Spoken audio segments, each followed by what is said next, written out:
हमारे दादा एक बात कहते थे हमेशा कि गाना गाना और गाने को जीना अलग अलग बात होती है।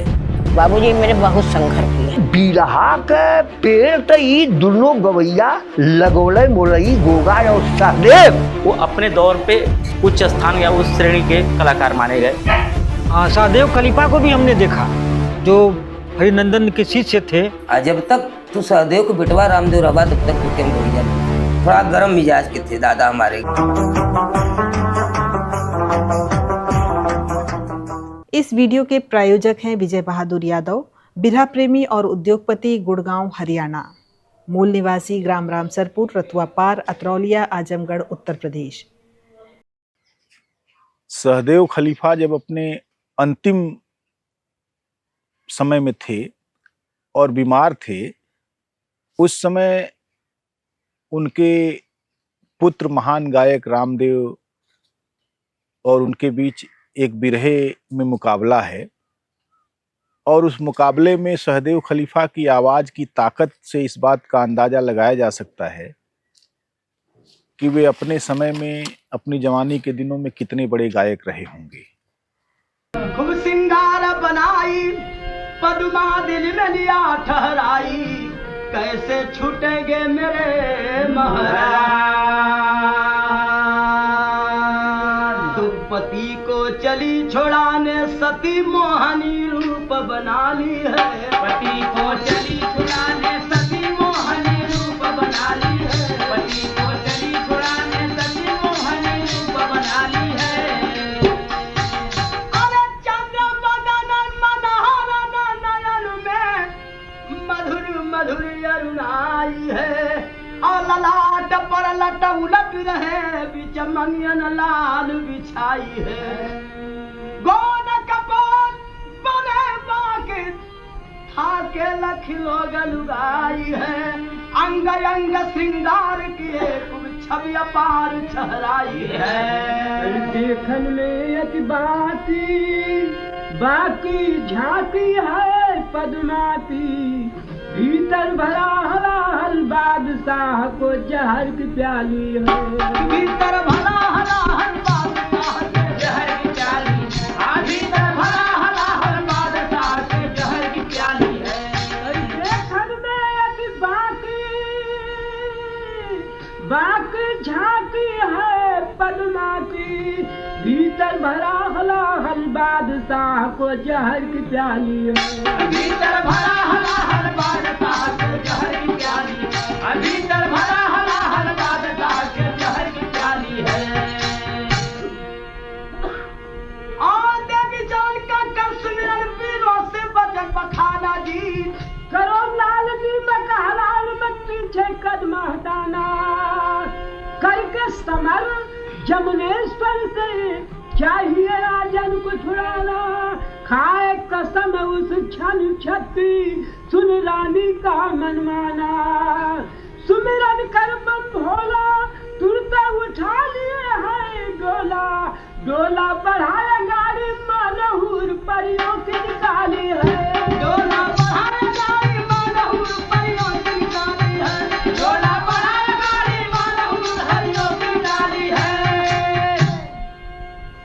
सहदेव खलीफा आज एक किंवदंती पुरुष हैं और बिरहा जगत में पिता पुत्र की ऐसी जोड़ी शायद ही हो जिसमें पिता प्रारंभिक दिनों में बिरहा गायकी का एक बड़ा मुकाम हासिल कर सका हो और पुत्र ने अपने पिता को निराश न करते हुए उससे भी बड़ा मुकाम हासिल किया हो।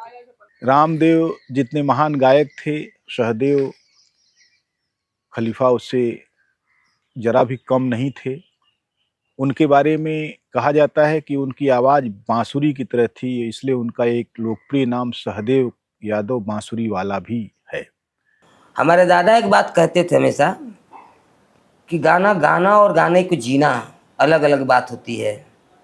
एक गायक होता है और एक गवैया होता है। ये हमारे दादा सहदेव सरदार बांसुरी वाले का उनका कहना था कि एक गायक होता है, एक गवैया होता है। गायक सिर्फ गा लेता है, गाने को तो कोई भी गा लेगा, रास्ता चलते आदमी गा लेता है, लेकिन गाने को जो जीता है वही गवैया होता है।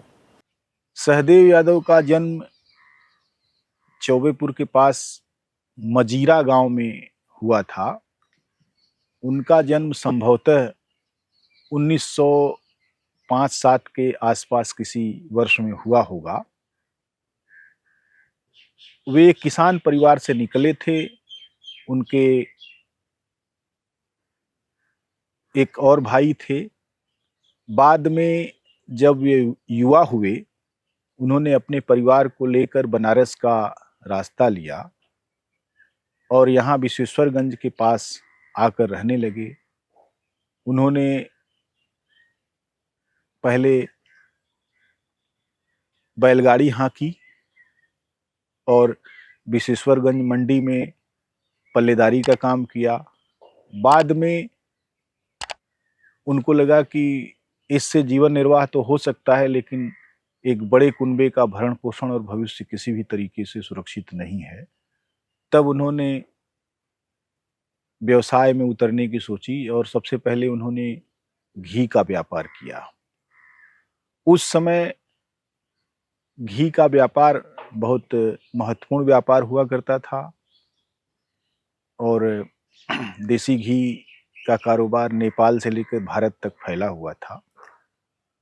उसी समय सहदेव खलीफा ने घी के व्यापार से पहले तो काफ़ी पैसा कमाया, लेकिन एक बार उन्हें इतना घाटा हुआ कि उनकी कमर ही टूट गई और उन्होंने निराश होकर उस कारोबार को बंद कर दिया। लेकिन परिवार में 4 बेटों और 3 बेटियों का भरण पोषण करना, उनको पढ़ाना लिखाना, उनको किसी योग्य बनाना उनके लिए बहुत कठिन था। लिहाजा जल्दी ही उन्होंने दूध दही की दुकान शुरू की और यह दुकान संयोग से चल निकली। उन्होंने इसी दुकान के जरिए से अपने परिवार का भरण पोषण किया। मेरे बाबूजी गाड़ियाँ हाँकते थे। इसके बाद मैं 9 महीना का गोद में थी, तब गाड़ी वाड़ी बेच दिए। अच्छा। 9 महीना का गोद में थी तो यहाँ कतुआपुरा लेके आए। बाबूजी मेरे बहुत संघर्ष किए। हाँ हाँ। घी का दुकान किए, जब घी का दुकान किए तो घी का दुकान करने से उस समय उनका 6,000 रुपया बाकी घी खरीदे तुरंत रेट गिर गया। 6,000 रुपया बाकी लग गया। घाटा हो गया। घाटा लग गया। अब कहें बाबूजी मेरे गंगा जी जाके, गंगा जी के तीरे जो मढ़ी रहती है उसमें जाके बैठे कि बुड़ जाए कि मर जाए, क्या करें कि ये कैसे दिलाएगा। उनका 6,000 रुपया बहुत बड़ी चीज था। तो बोले कि अच्छा चलो ठीक है। फिर उठ के आवे कहें कि क्या करें। आवत धीरे धीरे वो सज्जन चाचा और घी का पैसा दिए। 6,000 घी का पैसा एक चुंगी पर रहते थे। वो मेरे इनके घर के सामने जो है घर, उसी में रहते थे। उनसे बड़ी भारी दोस्ती थी। और मैं दिए 6,000 दिए, तब वही पैसा हमारे बाबूजी घी का दुकान तोड़ दिए। फिर उसके बाद क्या किए कि दूध का दुकान किए। जब दूध का दुकान किए तो दूध के दुकान से जब पैसा उनके पास आने लगा 500 रुपया हो जाए, 600 रुपया, 800 रुपया हो जाए, तो उनको सवेरे ले जाके दे देते थे। जाके सड़क पर खड़े रहे कि भैया जाने लगेंगे तो दे दूंगा। तो जाए लगे तो उनको ऐसे दे देते 6,000 रुपया उनका दूध से दुकान से कटा। दूध से दुकान से सब कुछ किए हैं। जी। उनके 4 बेटों में रामरूप यादव, रामदेव यादव, रामखिलावन यादव और सचाऊ लाल यादव हैं। और जल्दी ही बेटों ने भी सोचा कि पिता को सहयोग देने के लिए उनका कमाना जरूरी है, इसलिए रामरूप छत्तीसगढ़ बिलासपुर में चले गए और वहाँ डिस्टिलरी में काम करने लगे। सहदेव खलीफा युवावस्था से ही एक अच्छे सुर के मालिक थे। वे जब गाते थे तो लोगों का मन मोह लेती थी और उनका परिचय जब गुरु गणेश से हुआ तब वे उनके लिखे गीत गाने लगे और जल्दी ही उनका नाम बिरहा जगत में हो गया। वे लगातार उस समय होने वाले मुकाबलों में बुलाए जाते और इसमें कोई दो राय नहीं कि वे बड़े हिम्मत और साहस के साथ अपनी गायकी को बुलंद करते और अखाड़ा फतह कर लेते। उन्होंने अनेक मुकाबले जीते और धीरे धीरे वे बिरहा जगत के एक ऐसे प्रकांड गायक के रूप में प्रसिद्ध हो गए जिनका मुकाबला उस दौर के तमाम सारे बड़े गायकों से होता था। इतनी दंगल होख है और इतनी जम के बिरहा होख है कि बिरहा के पेड़ तो ई दोनों गवैया लगोले मोलई गोगा और सहदेव ये लोग लगाए। जब हमारे दादाजी का जमाना था बिरहा गाने का, तो उस दौर के वो जो कलाकार थे वो अपने दौर पे उच्च स्थान या उस श्रेणी के कलाकार माने गए। गोगा, मुलई, गाटर, लुरखुर, छेदी, बिरजू या तमाम ऐसे दूसरे नाम जो एक सांस में नहीं लिए जा सकते, उस दौर के महत्वपूर्ण गायक थे जिनमें सहदेव की एक महत्वपूर्ण जगह है। सहदेव खलीफा 1940-50 के आसपास एक ऐसे गायक के रूप में बिरहा जगत में समादृत हो चुके थे जिनसे पार पाना बड़े बड़ों के बूते का नहीं था। उनकी अपनी शैली थी। वे न केवल वीरता और आध्यात्मिकता से जुड़े हुए बिरहे गाते थे, बल्कि उनमें राष्ट्रीय चेतना भी थी। भारतीय राष्ट्रीय आंदोलन के दौर में भी उन्होंने कई ऐसे गाने गाए जो गांधी के आंदोलन से प्रेरित था और आज़ादी के बाद भी उनके कई ऐसे गीत बहुत महत्वपूर्ण स्थान पा सके जो देश की एकता, अखंडता और भाईचारे की भावना को मजबूत करते हैं। एक तरफ गायकी और दूसरी तरफ अपने पारिवारिक दायित्व का निर्वाह, ये दो छोरों पर चलने वाला उनका जीवन तब एक नए आयाम की तरफ बढ़ा जब उनके मझले बेटे रामदेव ने गायकी की तरफ रुख किया। मजे की बात यह है कि सहदेव खलीफा अपने गुरु हरिनंदन खलीफा से सीखने जाते थे और अपने बेटे को भी उन्होंने उन्हीं की शरण में भेजा। कुछ समय तक रामदेव ने हरिनंदन खलीफा से काफी कुछ सीखा और फिर वे दूसरी तरफ मुड़े। सहदेव खलीफा को भी हमने देखा जो हरिनंदन के शिष्य थे और बाद में इन्होंने कुछ दिनों बाद आपस में यहाँ पर जब हमारे हरिनंदन गुरुजी का स्वर्गवास हुआ तो रामदेव भी आते रहे। जब इनका स्वर्गवास हो गया तो रामदेव छोड़कर हट गए यहाँ से, क्योंकि उसमें कुछ जगन्नाथ थे, रामदेव थे, रामधारी थे, श्यामू थे, तो कुछ उसमें जो है कुछ लोगों से पटती नहीं थी, आपस में पटती नहीं थी। यार उनसे हमारा नहीं पट रहा है उस कलाकार से, तो रामदेव छोड़कर चले गए। रामदेव को बनाने की प्रारंभिक प्रक्रिया उनके पिता सहदेव के हाथों ही शुरू हुई और वे एक ऐसे कड़ियल पिता थे जो किसी भी रूप में इस बात की रियायत अपने बेटे को देने के लिए तैयार नहीं थे कि मेरा बेटा होने के नाते ही तुम बड़े गायक हो जाओगे। जिस दिन दूसरे लोग तुम्हारी तारीफ करेंगे और कहेंगे कि आप उनके पिता हैं, उस दिन मुझे लगेगा कि तुम निश्चित रूप से बड़े गायक हो। तो दादा हमारे कहे एक बार बुला के कि बिरहा गावत तो हुआ जरूर ठीक हो, लेकिन तो के गवैया हम तब मानब जौने दिन आदमी ये कह दियन कि रामदेव को बाबू सहदेव हों, वो दिन तो के हम गवैया मानब। आ जब तक तू सहदेव को बेटवा रामदेव रहा तब तक तो के हम गवैया न मानब। लेकिन ऐसा नहीं है कि सहदेव खलीफा कोई देवता थे, वे एक मनुष्य थे और उनका स्वभाव काफी उग्र था।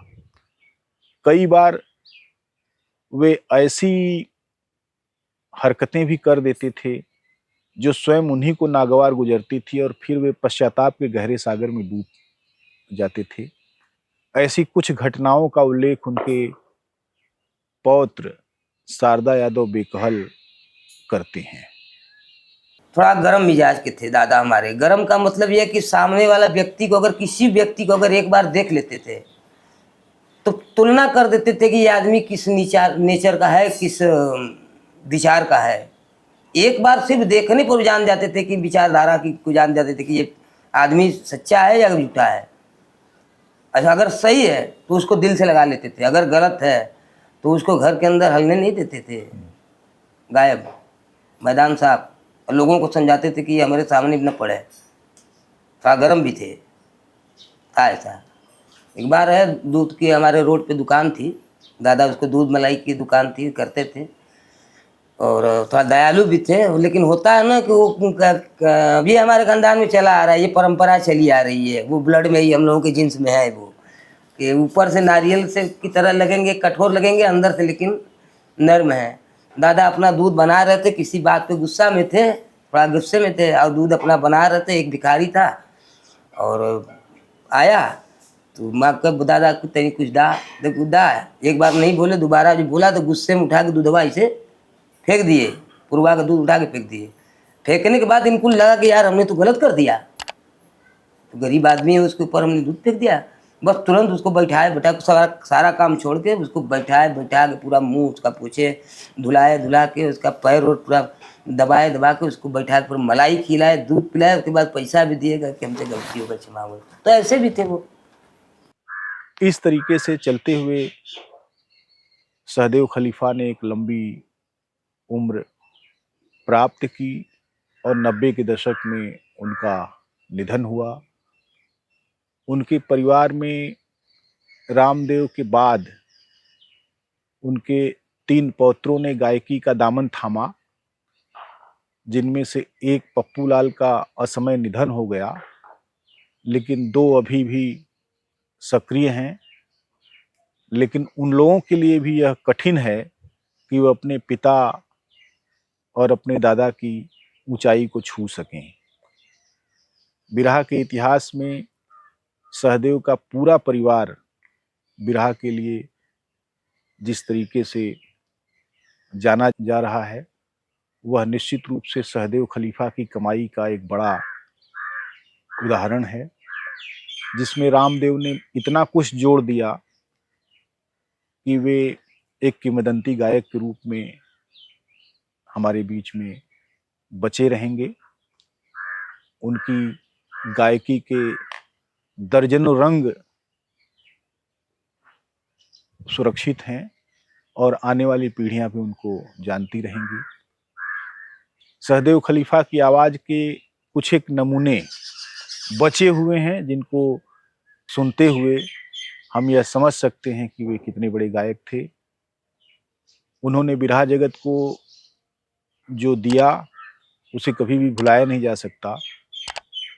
हम उनकी स्मृति को नमन करते हैं और आपसे यह निवेदन करते हैं कि अगर आपने इस चैनल को अब तक सब्सक्राइब नहीं किया है तो इसको सब्सक्राइब करें, इसे ज्वाइन करें और यथासंभव आर्थिक सहयोग भी दें, जिससे कि इस काम को अच्छी तरह किया जा सके।